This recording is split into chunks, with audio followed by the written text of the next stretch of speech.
time, weather, and... Varejo SA Podcast.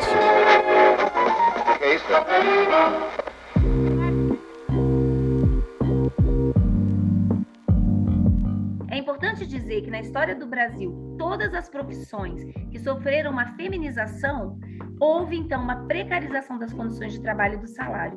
Porque já que é uma vocação, a gente ainda tem que agradecer, né? A gente tem que trabalhar de graça. Para que dinheiro? Dinheiro é consequência. Uma mulher que pensa em dinheiro, ela é vista como gananciosa, ambiciosa. Ambição só é uma qualidade para um homem. Para uma mulher seria um defeito. Isso é sexista.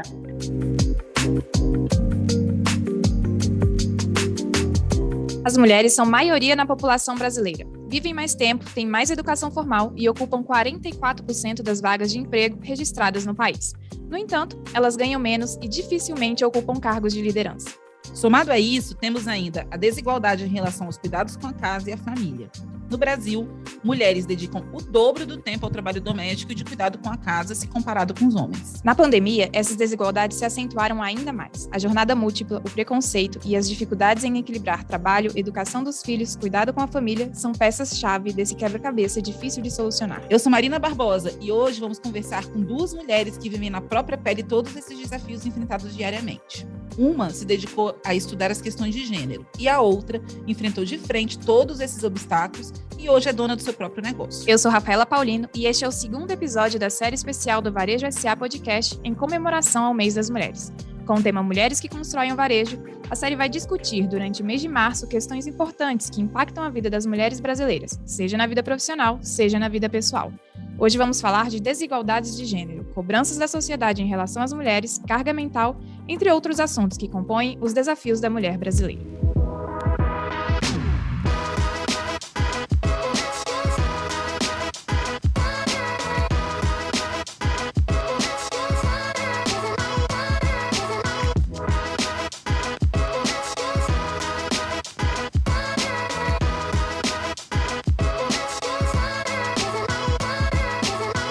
Mulheres que Constroem o Varejo. Episódio especial do Varejo SA Podcast para o Mês das Mulheres. Episódio 24. Desafios da Mulher Brasileira.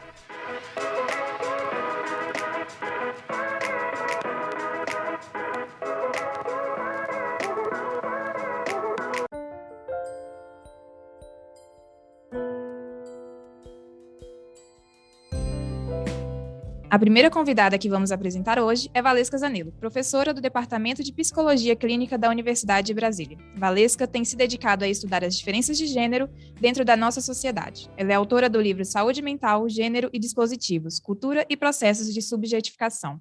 Olá, Valesca, muito obrigada por estar aqui com a gente hoje. Olá, é um prazer muito grande estar aqui. O episódio de hoje também conta com a presença de Tamires Gomes, que é fotógrafa e dona da agência Sunday Slices.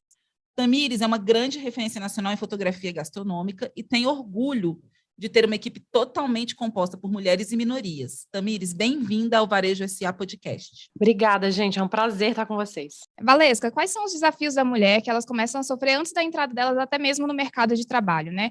A sociedade cobra das mulheres coisas diferentes dos homens? Então, Rafaela, a primeira coisa que a gente precisa pensar é que a nossa sociedade no Brasil é sexista, ou seja, a gente tem a interpelação de comportamentos e emocionalidades que são distintas para homens e mulheres. Então, desde o dia que a gente nasce, aquilo que é interpelado, aquilo também que é ou punido ou reforçado, é diferente. Então, um exemplo que eu gosto de dar são os filmes, as músicas, as brincadeiras.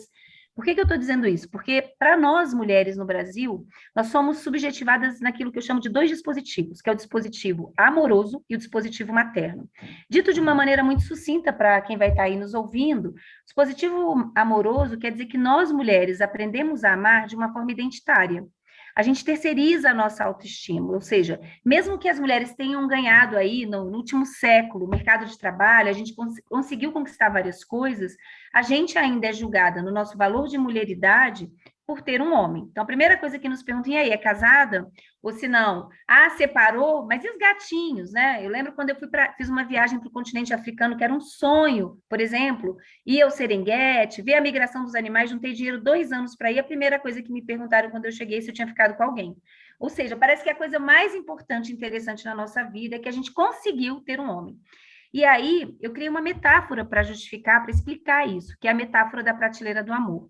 Então, nós mulheres nos subjetivamos nessa prateleira, que é mediada por um ideal estético, que é branco, louro, magro e jovem. Quanto mais distante desse ideal, pior o seu lugar e mais chance você tem de ser preterida afetivamente por homens brancos e negros. É importante dizer isso porque a prateleira também nos subjetiva pela rivalidade. Porque ou a gente quer brilhar mais que a coleguinha ou apagar o brilho da coleguinha para ter chance de ser escolhida. Ser escolhida ainda é a chancela de sucesso do valor da mulheridade. Então é muito importante a gente pensar isso na persistência, por exemplo, na relação da persistência em relações abusivas, tá? E não só isso, quer dizer que nós mulheres somos educadas para sermos amor-centradas. E isso tem um efeito na vida profissional. Eu pergunto para quem está nos ouvindo, o que é mais comum? A mulher investir toda a energia no projeto de um homem ou o contrário? Por que a gente não tem Sebastiana Salgada, já que Tamira está aqui, né? Tipo, um homem que vai e fica um ano lá no continente africano, tirando fotos, enquanto a Lélia ficou no Brasil, recebendo as fotos e montando o álbum, que era um projeto dos dois, mas era um projeto dele.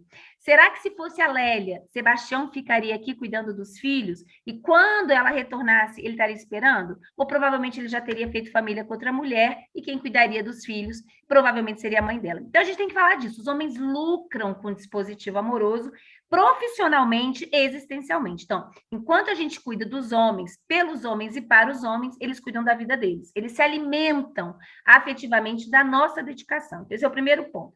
Segundo ponto, e aí também é um questionamento acerca dos dados que vocês trouxeram no início, trata-se do dispositivo materno. É importante dizer que essas pedagogias afetivas não são essenciais. Então, são frutos de uma construção histórica e cultural que podem mudar, eu espero que mudem. Depende de educação, de políticas públicas. O que significa o dispositivo materno? Significa que, historicamente, principalmente a partir do século XVIII, nós, mulheres, fomos relacionadas pelo fato de termos útero ao cuidar. Então, foi aí que se inventou o tal do instinto materno e a ideia de que cuidar é uma vocação. Portanto, se é uma vocação, não é um trabalho, né, gente? É só satisfação, a gente não se cansa. Claro que eu estou sendo irônica, é um mito isso, né? E é importante dizer, então, que se criou a ideia de instinto materno. Bom, por que eu estou dizendo isso? Porque o capitalismo, ele se baseia na expropriação do trabalho de cuidar das mulheres.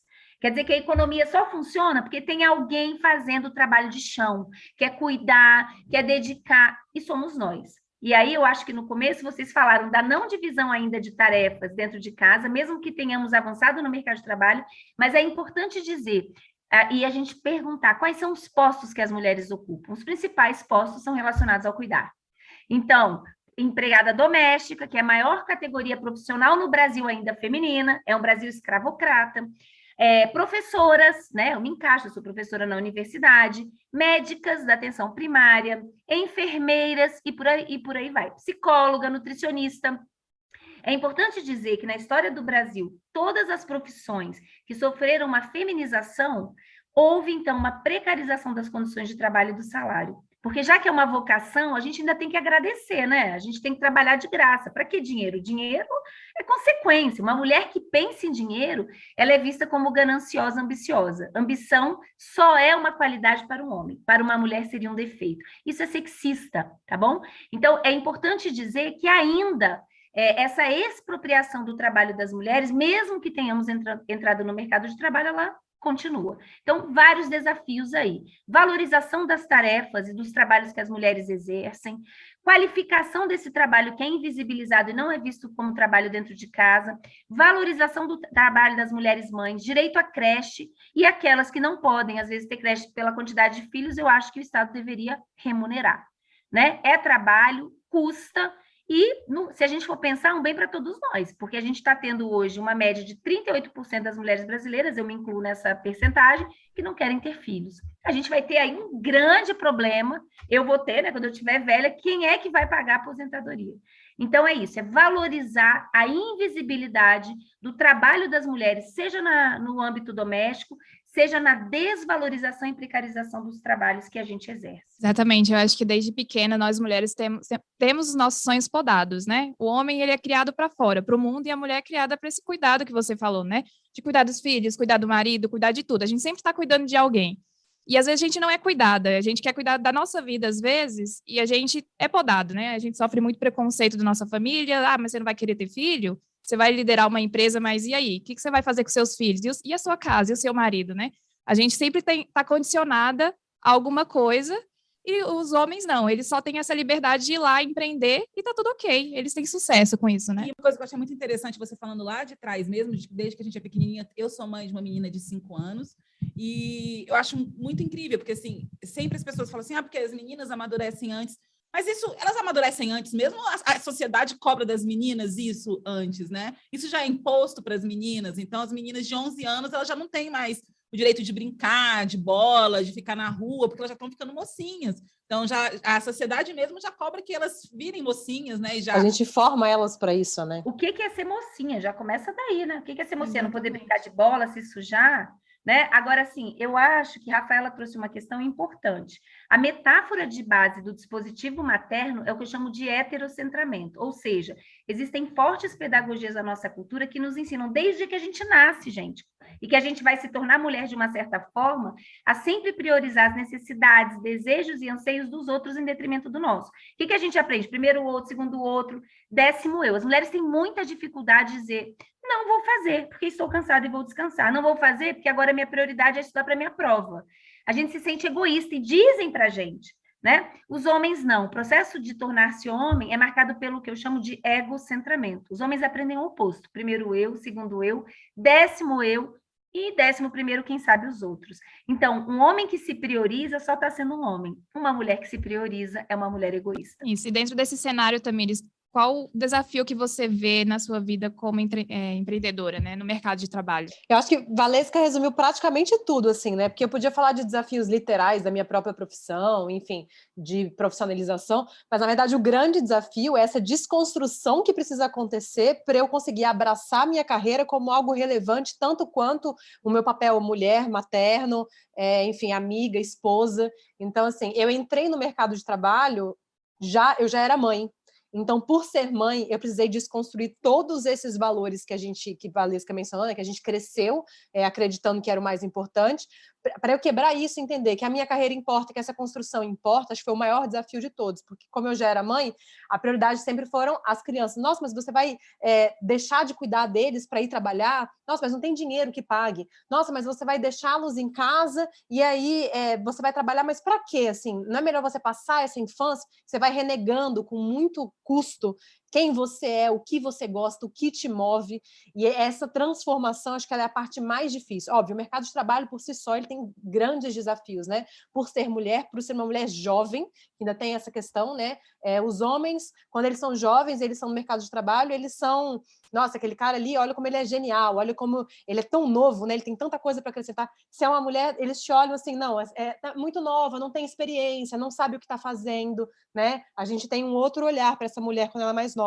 Então, eu precisei desconstruir esses espaços, criar um novo espaço para mim, onde eu me aceitasse com todos esses papéis para entrar no mercado de trabalho. E não só isso, a minha escolha de carreira, felizmente ou infelizmente, óbvio, a fotografia é uma grande paixão na minha vida, mas a escolha da minha profissão, fundar uma empresa, ser autônoma, ser empreendedora, ela veio desse lugar de eu quero poder fazer as duas coisas, eu quero ser dona do meu próprio tempo, eu quero estar com os meus filhos, mas eu quero ser uma profissional extremamente competente. Eu não quero passar o dia no escritório durante 8 horas por dia, porque eu não quero perder uma parte da infância, eu quero ser aquela mãe que está por perto. E ao mesmo tempo que eu acho isso maravilhoso, eu fico pensando se isso sou eu ou se isso é uma construção que foi feita. Será que eu não queria passar 8 horas no escritório sem ver os meninos, porque o meu trabalho é muito apaixonante, eu amo o que eu faço, sem sentir essa culpa? Ou será que eu criei esse espaço, eu criei essa empresa, eu criei esse trabalho, criei um fluxo que é muito particular meu para estar com eles, porque eu queria de fato estar com eles? Porque, inclusive, é feio uma mãe falar alto que prefere estar no trabalho dela durante 6 horas do que passar 24 horas por dia dentro de casa com seus filhos. A gente não pode amar o trabalho. Então, assim, e é uma herança, um legado que eu tento deixar para as crianças. Eu não falo para ele, nossa, mãe, você tem que trabalhar de novo. Vou trabalhar de novo, porque eu amo o meu trabalho. O trabalho não é uma coisa ruim. O trabalho faz parte da vida. O trabalho me move, o trabalho me alimenta, assim como você me alimenta. Mas eu preciso das duas coisas. Eu não preciso só ficar em casa, fazer comida, cuidar de você e levar para a escola. Isso me preenche sem sombra de dúvidas, mas o trabalho também me preenche, o trabalho também me engrandece, o trabalho me leva para outros lugares. Então, tento pegar esse desafio do mercado, de entrar no mercado de trabalho, não só para construir esse espaço para mim, mas para construir espaço para outras pessoas, outras mulheres e outras minorias, que é o que eu faço com o meu time, e construir esse legado para os meus 2 meninos, né? Sou mãe de 2 homens, que eles entendam que ter uma mulher que tem uma carreira e é apaixonada pelo que faz é uma construção necessária e absolutamente normal, né? Que isso fique mais comum assim para eles. E, Tamires, seguindo nessa sua linha, assim, a gente tem entrevistado várias mulheres especialistas para outros podcasts, né, que a gente está preparando realmente um super especial agora para o mês da mulher. Uma unanimidade, estamos exaustas, né? A questão do equilíbrio entre família, profissional, nossa vida pessoal, a gente poder encontrar nossas amigas. Então, assim, é um cálculo impossível de dar certo, né? E o resultado é que a gente está exausta, a gente está muito cansada. Como que é para você essa carga mental? Que para a gente estar aqui fora trabalhando, só a gente sabe a quantidade de checklist que a gente fez para poder sair de casa e deixar os filhos, né? Então, como que você tenta equilibrar, ou você nem tenta equilibrar, para você essa carga mental e física e emocional? Eu gosto sempre de dizer que o equilíbrio ele não é um lugar de chegada, né? O equilíbrio ele é uma caminhada, porque quando a gente chega lá, a gente já pensou em outro, o equilíbrio mudou, o lugar, o objetivo é diferente. Então, assim, primeiro de tudo, gente, eu amei quando alguém inventou o termo carga mental, quando a gente começou a falar sobre isso, a dar nome para os bois, sabe? Porque se a gente fala assim, falava para o meu ex-marido, nossa, mas tudo sou eu, tudo eu faço, a casa, não sei o quê. Não, eles não entendem. A hora que a gente deu nome para isso, falou, cara, esse trabalho inteiro aqui existe para que isso aqui menor exista, eu achei já maravilhoso. Então, assim, eu me preocupo muito com a carga mental. Por quê? Eu sofro imensamente com ela, igual todas as mulheres diariamente. Então, além de ser mãe, além de ser fotógrafa, eu sou líder de um time, eu sou dona de casa, eu sou a pessoa que faz o mercado. É muita coisa. Eu acho até desumano, né? Não tem como a gente fazer tudo. E aí a gente ainda criou o estereotipo da Mulher Maravilha em cima dessa carga mental. As mulheres que dão conta de tudo, elas são assim, nossa, tá vendo? A fulana consegue, isso é muito admirável. Ela não deveria conseguir. A gente deixa muita coisa para trás para conseguir o máximo, né? Tudo tem sua recompensa, mas tudo tem também, a gente tem que renegar muita coisa, né? Tem muita concessão aí no meio do caminho. Lembra a primeira viagem que eu fiz para fotografar sem as crianças? Eles já deviam ter uns 4, 2 anos. Foi a primeira vez que eu viajei e falei assim, ó, não vou resolver nada, ver nada, falar nada. Eu estou viajando a trabalho de verdade. E aquilo ali, para mim, foi extremamente transformador, porque para viajar, eu precisei acumular carga mental de meses, antecipar tudo, antecipar comida, pensar em tudo, todo mundo. E estar ali só comigo mesma, me preocupar apenas com o meu trabalho, é uma sensação que eu não vivo muito por ser mulher. E esse lugar do peso foi tão explícito para mim, foi tão assim escancarado, que eu voltei uma outra pessoa. Eu brinco que toda vez que eu vou para o trabalho e eu fico só eu e o meu trabalho, eu volto uma outra mulher. Eu fico com saudade de mim mesma. Isso é uma coisa muito engraçada. Saudade da minha essência, saudade de quem eu sou. Então, quando eu penso em carga mental, eu penso nessa conexão de volta com a Tamires que eu quero ser sempre, assim, não acumular as minhas funções, não trazer para dentro sempre, assim, eu preciso ser tudo, né? A gente trouxe do homem essa coisa de um homem que está sempre trabalhando, um homem super produtivo, é muito do capitalismo, é um homem que a gente precisa admirar, se a agenda do cara tá cheia, e aí a mulher tentou fazer a mesma coisa, só que a gente não consegue, porque os caras conseguem lotar a agenda, fazer um monte de trabalho, encontrar, fazer almoço, fazer networking, porque tem uma mulher em casa, tem uma mulher que se preocupou com o almoço, com o café, com o jantar, com as crianças indo para a escola, mesmo casais que não têm filho, né, com a lavanderia, com a faxineira que tem que ser paga, com as contas da casa, eles conseguem entrar nessa lógica abusiva de superprodução. A mulher não vai conseguir. Então, esse estigma do Mulher Maravilha, para mim, precisa acabar urgentemente. É um peso muito grande. Então, eu tento lembrar que eu preciso fazer o que é possível. Né? A carga mental ela é muito difícil. Tem que ser o que é possível. Não dá para a gente criar... A gente conversa muito aqui, porque a gente vem de realidades diferentes, eu e a Rafa, né? A gente trabalha uma do lado da outra. É incrível, porque eu sou casada, tenho filho, e a Rafa não tem filho, não é casada ainda. É incrível que parece que ou a gente está sempre ocupada do meu lado, ou a Rafa está sempre disponível. E também isso é uma mentira, porque o fato dela não ter filho não quer dizer que ela está o tempo inteiro disponível para o trabalho. Jamais. Ela pode sempre fazer as horas extras, né? Assim, ela sempre tem que estar ocupada e disponível. Não, ela também tem o direito de ter uma vida, além de... Não, e o trabalho não pode ser o centro, né? Eu sempre falo, quando eu penso em saúde mental, o trabalho não pode ser o centro, independente se você tem filhos ou não. A gente esquece muito de viver a própria vida. Então, assim, eu perdi meu pai agora na pandemia para o Covid. Meu pai trabalhou a vida inteira, juntou dinheiro, falava muito de aposentadoria, quando eu me aposentar, porque eu quero viajar, porque eu quero não sei o quê.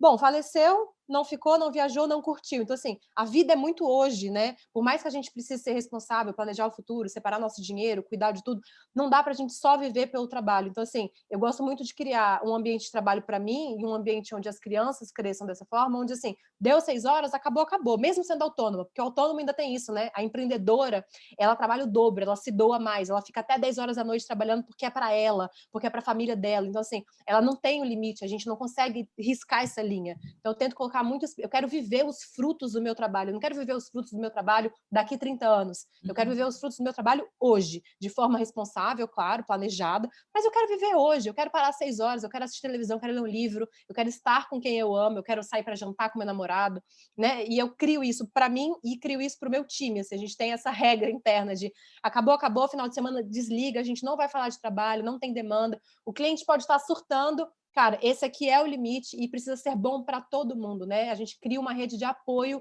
onde essa saúde mental ela é viva, onde ela é necessária e onde ela é, assim, urgente.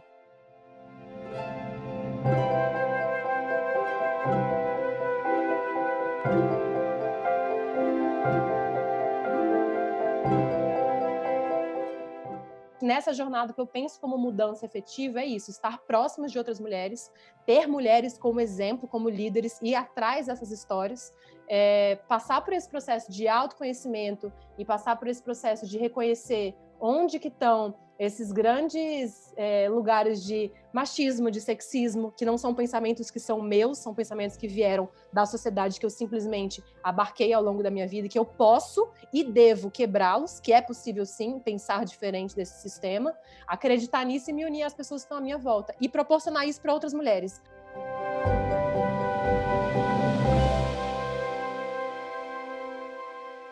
E, Valesca, a gente quer escutar também um pouco da sua opinião sobre isso, mas já fazendo um link, você fala muito sobre que nós, mulheres, somos responsáveis pelo bem-estar das pessoas, né? Como que as mulheres lidam com toda essa responsabilidade, essa cobrança da sociedade? Então, eu acho que a primeira coisa eu acho que a Tamires falou um negócio que é importante, mas é importante a gente pensar, não é que os homens não entendem o trabalho que dá, é que eles não precisam entender. A nossa cultura desresponsabiliza os homens. Então, inclusive na relação com os filhos, a coisa que a gente mais tem no nosso país é uma paternidade negligente. E aí não são só os 5 milhões de pessoas que não têm o nome do pai na certidão. É o pai abajur que muitas mulheres descobriram na pandemia, aumentou o número de divórcios, claro, né? Porque, assim, mesmo aquelas que poderiam terceirizar, contratando outras mulheres, vejam que mesmo quando é terceirizado o cuidado, são outras mulheres mais pobres, negras, nordestinas, que são contratadas, quando isso não foi possível, né, em função da pandemia, e aí os homens tiveram que começar a fazer alguma coisa dentro de casa, eu recebi muita queixa do tipo, eu pedi para ele botar a roupa na máquina de lavar, aí ele foi e colocou em cima da máquina, e aí eu fui reclamar, e eles, mas você não falou que era para botar na máquina? Não, gente, era para você lavar. Então, assim, descobriram que casaram com um filho mais velho, né, gente? Então, acho que esse é um ponto muito importante. Os homens cuidam muito pouco e muito mal, e no Brasil a gente tem que pensar também a racialização do cuidado, porque a gente tem num canto quem muito cuida, e aí vai desde o âmbito micro ao âmbito macro das políticas públicas, e a quem muito recebe o cuidado e pouco cuida. Né? E essa que muito cuida e pouco recebe cuidado. Então, a gente tem as mulheres negras, principalmente mulheres negras pobres, e do outro lado, homens brancos de classe média e classe alta. Isso impacta diretamente a saúde mental. Então, acho que esse é um ponto importante. Sobre a questão dessa divisão entre trabalho, vida, é muito importante dizer também, gente, que o trabalho pode ser uma fonte de sublimação e de prazer muito grande. Então, assim, a gente tem espaço para homens que são geniais, no sentido assim, de que são grandes realizadores, por exemplo, numa certa área. Se a gente for pegar, eu dei o exemplo do Sebastião Salgado, mas a gente poderia pegar na física o Stephen Hawking.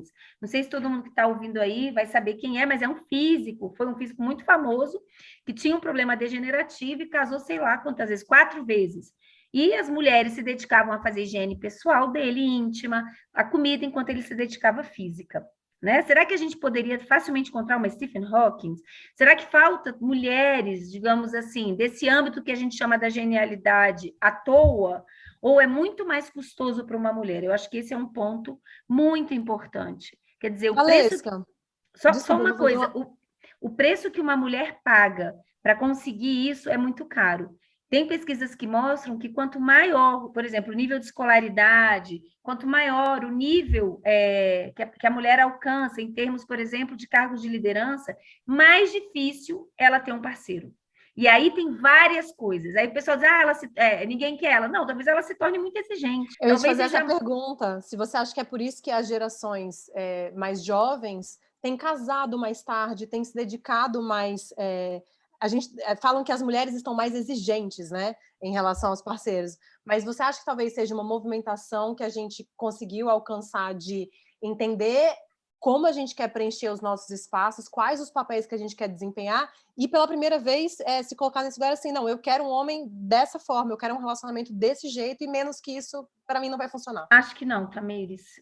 O Brasil ainda, o dispositivo amoroso é muito forte, mesmo mulheres que são empoderadas, e aí quando eu falo empoderadas é criticamente, é um empoderamento muitas vezes colonizado, são mulheres supostamente bem-sucedidas, ganham bem, mas lá na Clínica do Segredo ela te conta o quanto que ela é amputada emocionalmente, porque o que nos é ensinado é que a gente é incompleta. Então, vejam, gente, a própria Dilma, como presidente, ficavam falando da vida sexual da mulher. Tipo, a mulher é o cargo mais importante do nosso país. Se você, por exemplo, alguém que está aí nos escutando, se você é presidenta de uma empresa, se você não é casada, é separada, vão falar, mas é por isso que ela chegou lá. Ou ela deu para alguém, geralmente é o que falam, ou ela vive para o trabalho. Nossa, mal amada, coitada. Um homem não. Esse sabe como viver. Ele priorizou a carreira, né? Ele fez exatamente. Ele deixou para casa depois. Então, eu acho que as mulheres têm investido na carreira profissional, mas, infelizmente, é um pouco fazendo uma analogia com o que aconteceu em termos de profissão. A gente foi para o mercado de trabalho, mas não foi para qualquer mercado. Então, houve uma reorganização. Os cargos mais valorizados, que ganham melhor, que dão maior projeção, continua na mão dos homens. Então, a gente agora está lavando o chão para eles de novo, né? Isso em todas as profissões, mesmo na medicina. Você vai para a neurocirurgia, a maioria é homem, mas você vai para a clínica da atenção primária, a maioria é mulheres. Então, é isso, o poder, quando você quer a mão, te dá a unha para você ficar feliz, né? E a gente pode fazer uma analogia em relação a essa questão do dispositivo. Mesmo as mulheres indo para o mercado de trabalho, o dispositivo amoroso não está resolvido. A gente precisa pensar em outras pedagogias afetivas, por isso que a intervenção na educação é tão importante. Criar outras possibilidades identitárias para as meninas. Eu faço um desafio para quem está aqui nos assistindo, né? Pensar num filme, documentário que retrate a vida de uma mulher, que o tema central não é com quem ela se casou, ou se ela estava solteira. Geralmente as solteiras são retratadas como solteironas desesperadas, são todas desajeitadas, até conhecer um homem a vida dela melhora, ela se torna uma pessoa, em aspas, normal.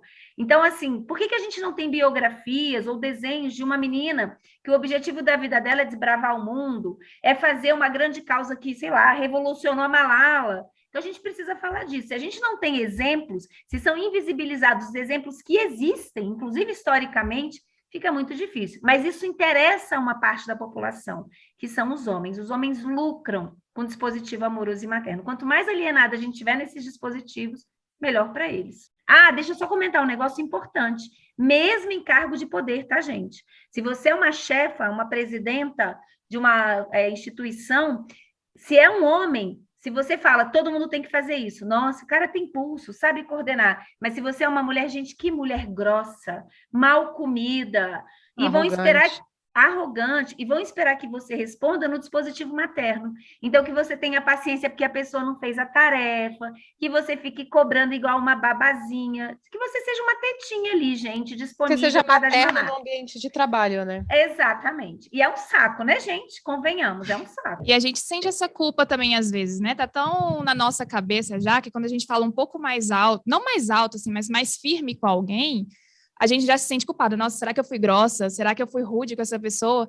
E aí eu tento fazer esse exercício também, assim, de pensar, mas será que se fosse um homem falando dessa forma, ele seria considerado rude ou grosso? Ou é porque eu estou falando e eles esperam que eu seja carinhosa, entendeu? Eu acho que isso aí, Rafaela, é muito importante porque nas pedagogias afetivas do Tornar-se Mulher, uma das coisas que é mais suprimida nas mulheres é a capacidade de sentir raiva. A gente é amputada da nossa raiva. E a raiva é uma emoção tão importante quanto as outras. Por exemplo, se você está lá cozinhando e queima a sua mão, é ruim, não é? Sentir dor. Mas a dor te dá uma bússola do que você precisa fazer, que é tirar a mão, senão sua mão vai ficar podre. A raiva é uma boa bússola se você souber usar. Mas nós, mulheres, aprendemos a direcionar nossa raiva contra a gente mesma. Isso é muito importante.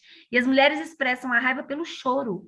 O que as autoras mostram, né, que trabalham com saúde mental, e essa é a questão da raiva, é que o choro, para as mulheres, muitas vezes, é um ódio impotente. Quer dizer, ao invés de eu ir lá usar minha raiva para mudar e falar, não gostei, não faça, botar limite, eu fico chorando.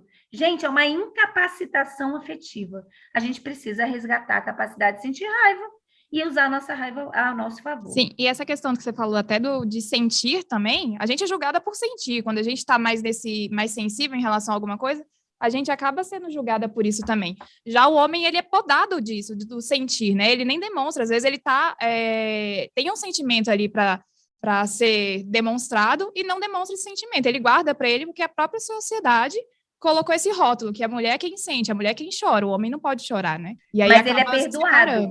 Exatamente. Mas ele é perdoado. Se ele tiver uma explosão de raiva, gente, ele está muito estressado, a economia está muito ruim. Sempre se tem uma tendência a desresponsabilizar os homens e a hiperresponsabilizar as mulheres. Se for você, tá de TPM, gente.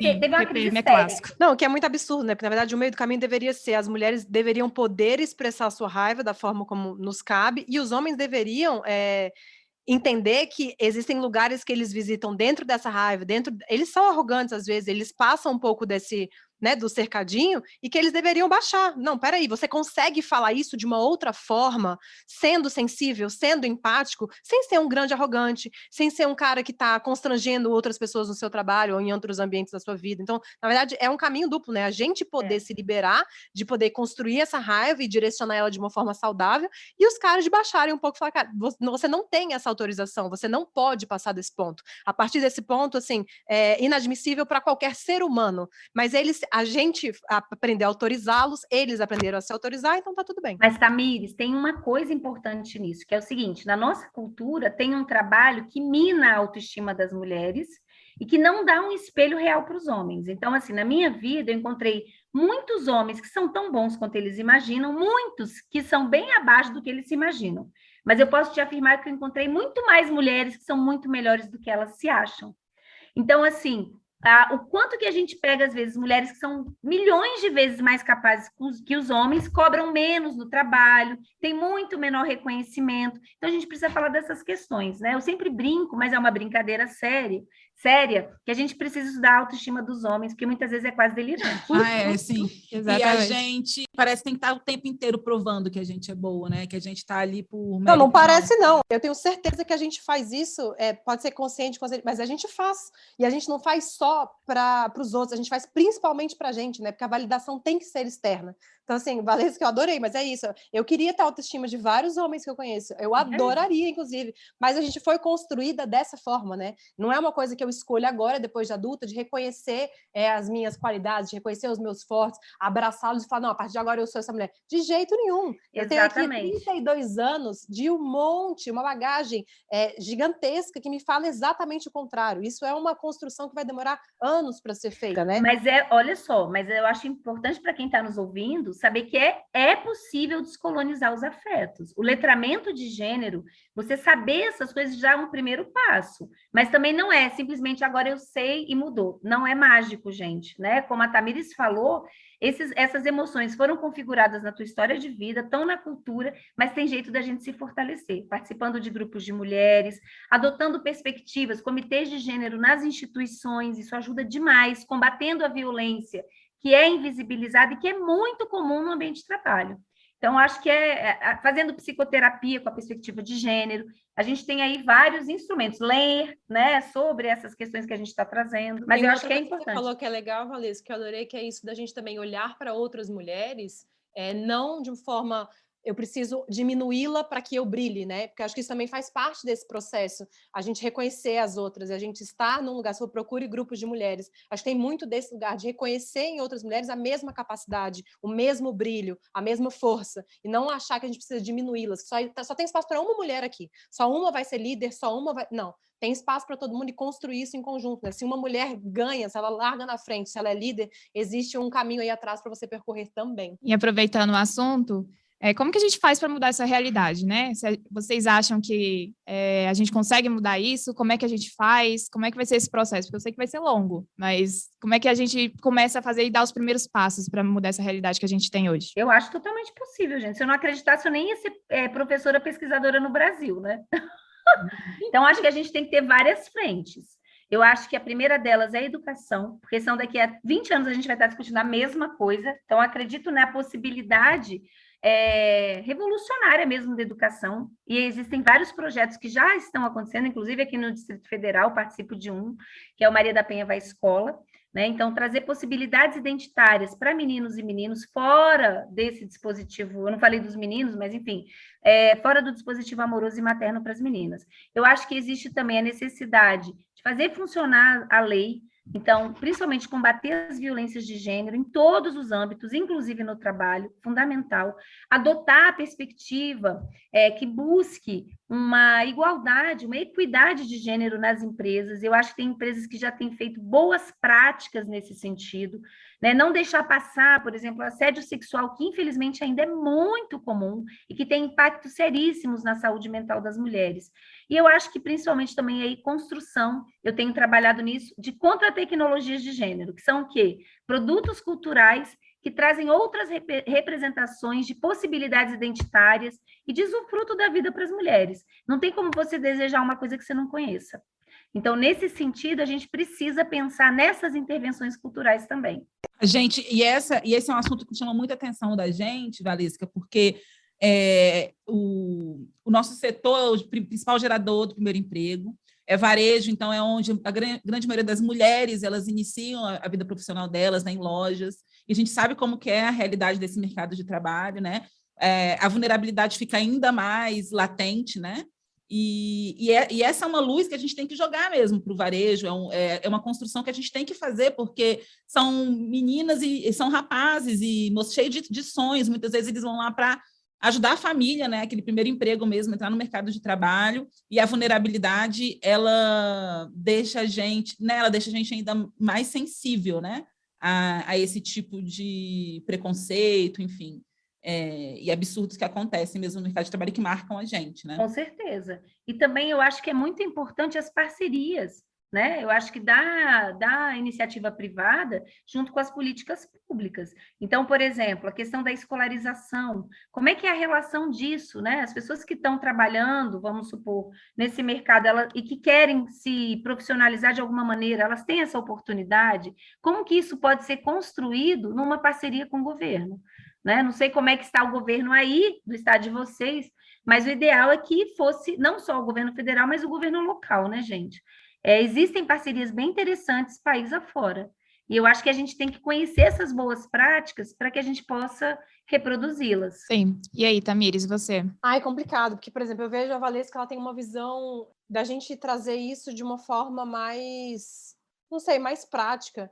E eu acho que o meu desafio, por não estar em contato com políticas públicas, por ser talvez uma empreendedora, líder de um time sozinha, é um lugar muito solitário para uma mulher e quebrar esses paradigmas todos o tempo inteiro, sabe? A gente nem sempre tem acesso aos caminhos, assim, a grupos de mulheres, a iniciativas privadas, públicas, a informação às vezes não chega, sabe? Por exemplo, Valesca trouxe informações assim, cara, maravilhosas, lugares que eu posso não ter procurado ainda. Então, acho que a mulher ainda está muito solitária nesse processo. Então, eu acredito 100% numa mudança. Se eu não acreditasse, eu não tinha feito da minha vida esse rebuliço, né? Divórcio, filho, sair atrás, construir empresa, apostar nas minorias, apostar nas mulheres, construir um time dessa forma. Então, assim, na minha perspectiva de empresária mesmo, de uma mulher que está nessa jornada, para mim, o caminho ele é possível, a mudança ela é urgente, ela não precisa, assim, eu não vislumbro ela na frente, eu preciso dela hoje.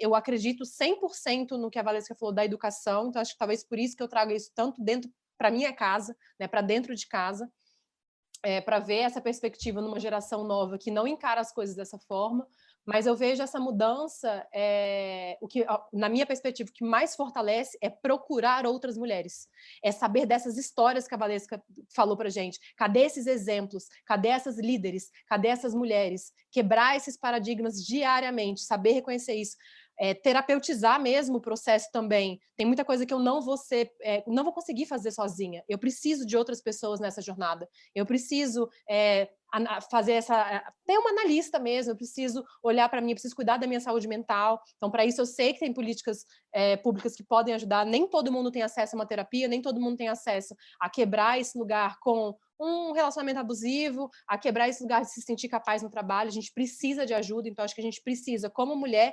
reconhecer que procurar ajuda não é fraqueza, é, na verdade, ser muito corajosa, é construir uma fortaleza muito grande. Então, acho que nessa jornada que eu penso como mudança efetiva é isso, estar próximas de outras mulheres, ter mulheres como exemplo, como líderes, ir atrás dessas histórias, passar por esse processo de autoconhecimento e passar por esse processo de reconhecer onde que estão esses grandes lugares de machismo, de sexismo, que não são pensamentos que são meus, são pensamentos que vieram da sociedade, que eu simplesmente abarquei ao longo da minha vida, que eu posso e devo quebrá-los, que é possível sim pensar diferente desse sistema, acreditar nisso e me unir às pessoas que estão à minha volta e proporcionar isso para outras mulheres, porque também, para mim, não adianta fazer esse processo só para mim. Eu não posso fazer esse processo para eu quebrar e eu viver. Eu não vou conseguir viver ele em outros lugares se outras mulheres não vierem comigo. Então, abrir portas para outras. Se eu sou líder ou não em uma empresa, que eu consiga fazer que o processo seletivo olhe para mulheres e para minorias.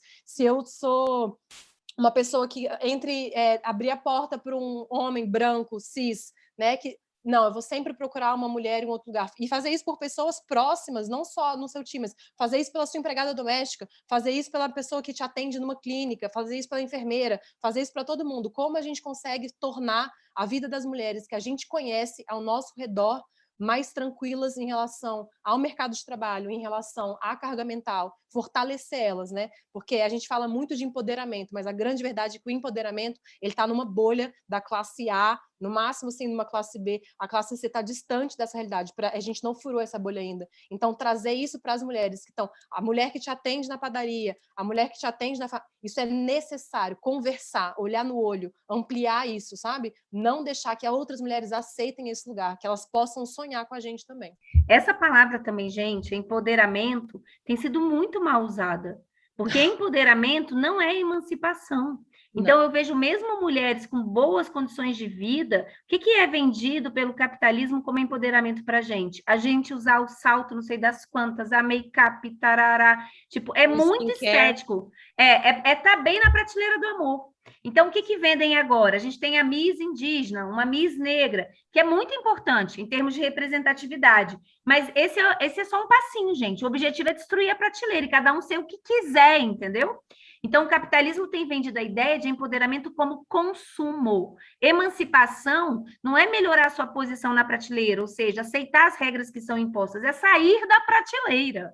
Então, só para pontuar isso, que eu acho que é importante também, né? Eu acho que a palavra empoderamento tem sido usada muito nesse sentido, e muitas mulheres que eu já vi que são empoderadas não são emancipadas, ou seja, continuam funcionando nesse dispositivo amoroso e materno de maneira muitas vezes acrítica, sem ter noção e sem saber o quanto que estão sendo expropriadas afetivamente. Gente, as duas perfeitas, a gente ficaria aqui a tarde inteira conversando. A Valesca é uma grande referência para a gente aqui nas nossas pesquisas e uma unanimidade. E hoje foi um grande prazer, Tamires, também a gente conhecer você, uma história tão inspiradora e que trouxe para a gente tanta informação, tanta inspiração para a gente poder também construir daqui de dentro, né? Nossas campanhas, nossas articulações, construir nossas propostas para a gente trabalhar junto ao poder público, que também é uma das nossas missões aqui na CNDL, né? E para a gente poder levar essas possibilidades ao país inteiro, né? Que é a nossa grande dificuldade, assim, né? Que isso chegue lá na base, no interior. E o podcast é uma das formas que a gente conseguiu encontrar também. É uma forma fácil da gente poder levar informação, poder levar a Valesca e a Tamires lá para o interior do Nordeste, para o interior do Sul, enfim, para o Brasil inteiro, para a gente poder levar essa quantidade de informação importante, esse nosso debate, que a gente, a partir daí, possa ampliar também, né, e construir caminhos menos difíceis para todas nós, né? Cada uma dentro da sua realidade, mas todo mundo está muito cansado, nós todos estamos exaustas, e o caminho tem sido muito, muito difícil mesmo.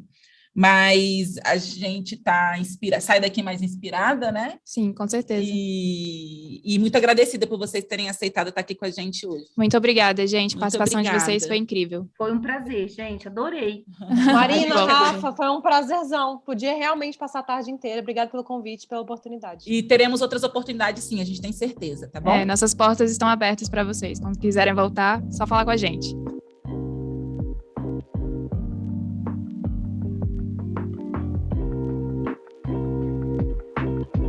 No episódio de hoje, vimos que temos ainda um longo caminho a percorrer até termos a tão sonhada e necessária igualdade entre homens e mulheres, mas que, com consciência coletiva, é possível construir esses novos caminhos. No episódio da semana que vem, nós vamos conversar com Renata Malheiros, responsável pelo Sebrae Delas, Célia Cano, CEO da Rede de Mulheres Empreendedoras, e Malu Fontes, da CDL Natal. A gente se encontra no próximo episódio. Até lá!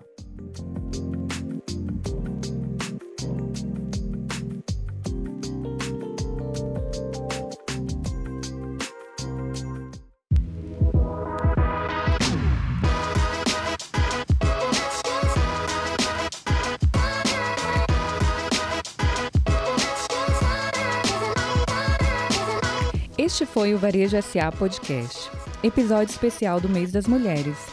Gostou do episódio de hoje? Compartilhe com suas amigas. Quer conferir mais conteúdo para o crescimento do seu negócio? É só entrar em nosso site www.varejosa.org.br. Acompanhe as redes sociais da CNDL. Estamos no Facebook, Instagram e Twitter. Procure pelo @SistemaCNDL. No YouTube, o nosso canal é CNDL Brasil. Você também pode mandar sugestões para o e-mail varejosa@cndl.org.br.